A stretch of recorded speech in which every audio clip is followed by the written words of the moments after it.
مرنے کے بعد انسان کے جسم کی کہانی، وہ بھی روح کے بغیر۔ جب آنکھیں بند ہوتی ہیں تو دنیا کی روشنی ختم نہیں ہوتی، لیکن مردے کے لیے سورج، چاند، رنگ، آوازیں سب ساکت ہو جاتی ہیں۔ جسم جو کل تک باتیں کرتا تھا، چلتا تھا، ہنستا تھا، سسکتا تھا، آج بے جان پڑا ہے۔ لوگ آتے ہیں، روتے ہیں، کاندھا دیتے ہیں اور پھر قبر کھود کر دفنا دیتے ہیں، اور مٹی کی آغوش میں وہ جسم سونپ دیا جاتا ہے جو کبھی آئینے کے سامنے کھڑے ہو کر خود کو سنوارتا اور نکھارتا تھا۔ اب کیا ہوتا ہے؟ اب تنہائی ہے، مکمل، گہری اور ناقابل بیان۔ کفن کے نیچے وہ جسم جو کبھی نرم بستروں پر آرام کرتا تھا، اب مٹی کی سختی میں خاموش لیٹا ہے۔ وہ تنہائی جو دنیا کی کسی قید سے زیادہ خوفناک ہے۔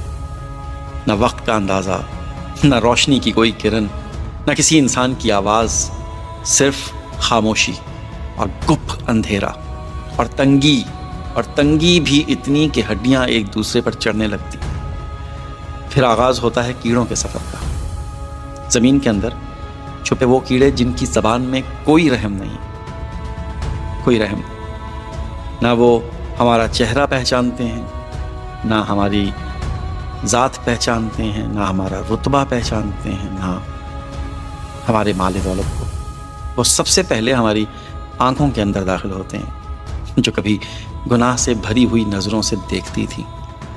پھر وہ زبان کی طرف بڑھتے ہیں، جو دنیا میں جھوٹ، غیبت، زہر اگلتی رہی۔ پھر وہ آنتیں، دل، گردے، پھیپھڑے سب ایک ایک کر کے گلنے لگتے ہیں۔ چربی پگھلنے لگتی ہے، خون بہتا ہے، مگر اب کوئی دیکھنے والا نہیں، کوئی پوچھنے والا نہیں۔ پھر آوازیں آنے لگتی ہیں، لیکن دنیا کی نہیں۔ قبر زمین کی طرح ساکت نہیں ہے، وہ زندہ ہے، وہ دباتی ہے۔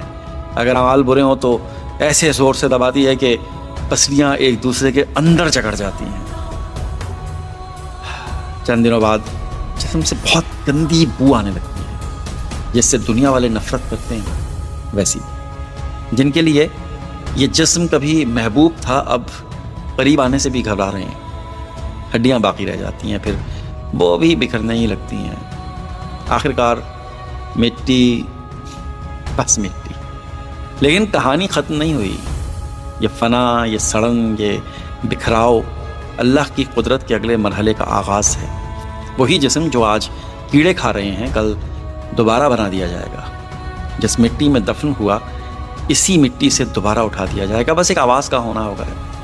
قیامت کے دن جب سور پھونکا جائے گا، زمین اپنی خبریں دے دے گی اور قبر اپنے راز اگل دے گی۔